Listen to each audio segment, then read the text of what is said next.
comment, and then we'll take questions. Coach? Yeah, appreciate y'all being here. Exciting week one. Came away with the win right there. Film, got to watch that, and showed a lot of great things to build on for the rest of the year. Was able to show us a few things that we need to get better at.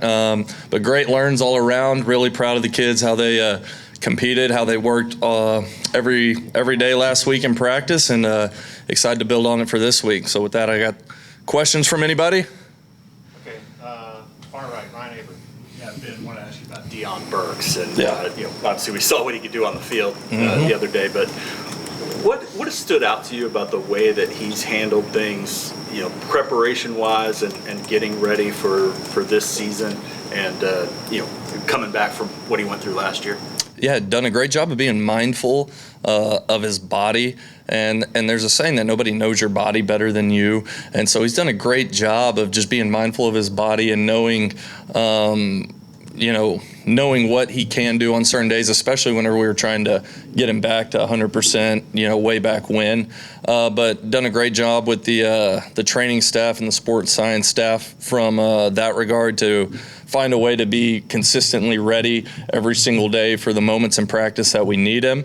And he's done an awesome job taking in everything that Coach Jones tells him, that I tell him, that John tells him, and going and applying it from practice to the game field. So just proud of his mindset and kind of the process that he's had just going through each day. Yeah. Barry? Yeah, Ben, you told us a story about your first date was Oklahoma Notre Dame game here. Mm-hmm. So your second game, all of a sudden, is Oklahoma-Michigan, historic game, first time. Yeah. How much are you looking forward to this, just the pageantry and the history and all that stuff of this game? Yeah, I think it's really exciting. Both programs just rich in tradition. For the outside fan and the outside viewer, this is what college football is all about. But kind of like I said the other day after the game, with John and his process, I'm not going to change my process at all. I'm not going to change how I prepare for this game. I'm going to be true to myself, true to what I believe, and go out there and put our best foot forward against an awesome opponent who, on film, they're physical and they play hard and they're well coached.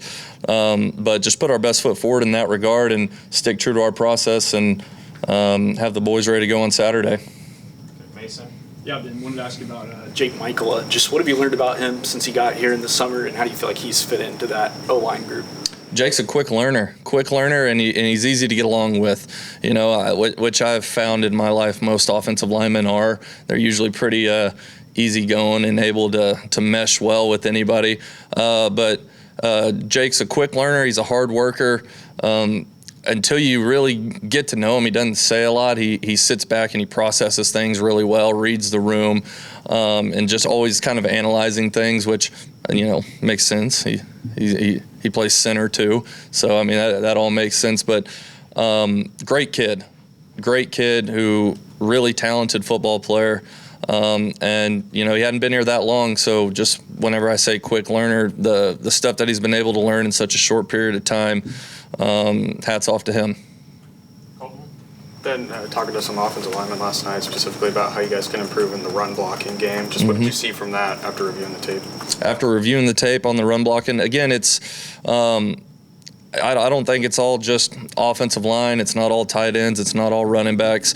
Whenever you talk about running the ball, it's really all 11 players on the field being on the page at the same time. Everything goes into wide receivers push crack and quarterback making sure that we're running the run into the best look possible.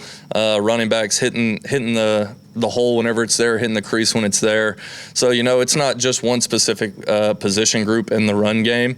And because there's a lot of things that they did do well, the offensive line on Saturday. But, again, it's just constantly meshing everyone together in that regard. So, but definitely just, have a great mindset towards it this week whenever we get put in those situations, just a mindset of coming off the ball, getting our double teams together, getting off to the second level, running backs pressing their landmarks, sticking it, knifing, getting vertical downfield, wide receivers being great in their perimeter blocking rules in the runs. And, that's how we're going to do it. George? Yeah, Ben, I noticed on Saturday Kevin Wilson was kind of attached to the hip.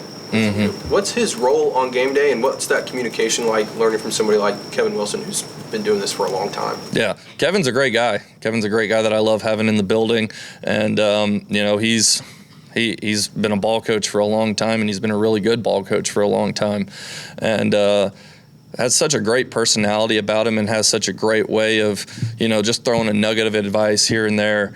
And a lot of times on the sideline the other day, it would just be we're standing there and he'd give me like a fist bump, be like, "That's a good call." Like, "Hey, appreciate it, man." But any time, the thing about Coach Wilson, any time that I have been like, "Hey, I need some veteran ball coach advice from you on something," he's always been there to lend it. And it's no different on game day. Sometimes I just walk by and be like, "You got anything?" And sometimes he says no. Sometimes he cracks a joke. Sometimes he asks something. So I don't know. He's a great guy. He's fun to be around, and I don't know. He's cool. Did you know him at all before, or have any previous? Never met him a day in my life until he showed up in Norman. So. Thanks, Ben. Yeah. Left side, Jesse. Ben, we asked you after the game about Jaren quite a bit, but we also saw Will Carson in the tight end room. Just what stood out about that group, that tight end group as a whole, and maybe what did you like about the way they complement each other, their different skill sets in that room? Definitely have different skill sets. One thing that I was really excited with them is how they showed up in the pass game. I thought they did some really good things just out in space and making the play whenever it came their way. Still with all of them would like a little bit cleaner in the core whenever you talk about run blocking, but they were great in their pass protection assignments and everything. Again, like I've said, that's a great group of kids, and they don't rarely make the same mistake twice. They're pretty in tune to their coaching and what they need to do on given plays. But that whole room, I think they're just going to continue to get better, and that's the exciting thing. So, fired up about them. Yeah, Ben, we saw Elijah Thomas on special teams, but didn't see him at receiver. Was the plan just get Dion, Isaiah, Keontae as much reps as possible, or is that just kind of the way that it happened Saturday? I think kind of just the way that it happened the other day. I think we put out I could be wrong, I think we put out a two deep, and at the time I think we had Elijah at the 3, and so and that 3 spot right there. So making sure that the guys that we had in the 2 deep who had really earned it and stepped into those roles and built in great trust and everything, we're getting the reps they need for a long season, because again, a lot of them are still really new, so they need to play a lot of football too. But it wasn't anything that Elijah did or didn't do. He got his special team reps in, and he's always at the go and ready for whenever we can get him out there on the field. So yeah. I know Brent said last night that J&I was going to play a lot more in the future, but how much do you think he'll play against Michigan? Jay Knott's in a great headspace. I actually got to meet with him this morning too, and Jay Knott's in a great headspace. And I'm excited for this week and watching him practice and get him out there against Michigan.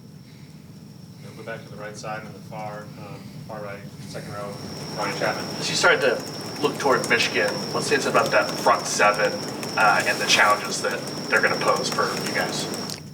Yeah, they're physical, they're stout, they're well coached, they understand their gap integrity, and they do a really good job at the point of attack, whether it's in shedding run blocks or rushing the passer. They do a really good job, so they're sound. So we have to bring our best. They're really good players, so we have to bring our best in those moments, in those situations too. You look at it, I think their linebacker position group, I think, is really good. I think they're really veteran players out there. They show up on film, they strike you, they're able to cover in space. So they've been really impressive, and they were really impressive whenever you watched them from last year's tape too. On the inside, they have the ability to throw a whole bunch of different guys out there. Last year it was mainly those 2 defensive tackles who, ended up getting drafted. Were in there, 500 snaps last year, where this year they're able to cycle in more guys, keep their guys fresh. So I think that's, a really good thing for them, but they're stout and they're well coached and they're going to bring their best. So we got to bring ours. Ben, we saw Fabechi move from right guard to left guard for about half the game. I think that was the first time he's played on the left side since his freshman year at North Texas. What did you like about what you saw from him when he made that move to the other side? Effortless, seamless. Fabechi had a great game the other day. He does everything right, and it wasn't the first time that we'd seen him on the left side. We didn't just randomly do that in game. We were able to see it, quite a bit in practice too, just working with different models of the offensive line, and so it was no surprise that he went out there and switched from right to left and did a really good job. Left side, Davis. Yeah, Ben, have you learned anything new about John since you guys have gotten here? Learned anything new about John? No, I don't think I've learned anything new about him. I've been, kind of been around him for a long time. Again, I've just been impressed from, someone who is around him every day and then has seen his journey go from point A to really point B. Just the confidence that he has in himself, but it's not arrogance, and the leadership that he shows in the building. Those are some of the things that have just really impressed me as someone who's around him every day. But I don't think I've just learned a whole lot new about Johnny Boy in the last 8 or 9 months. All right, thank you, Coach. Appreciate it. Yeah, appreciate y'all.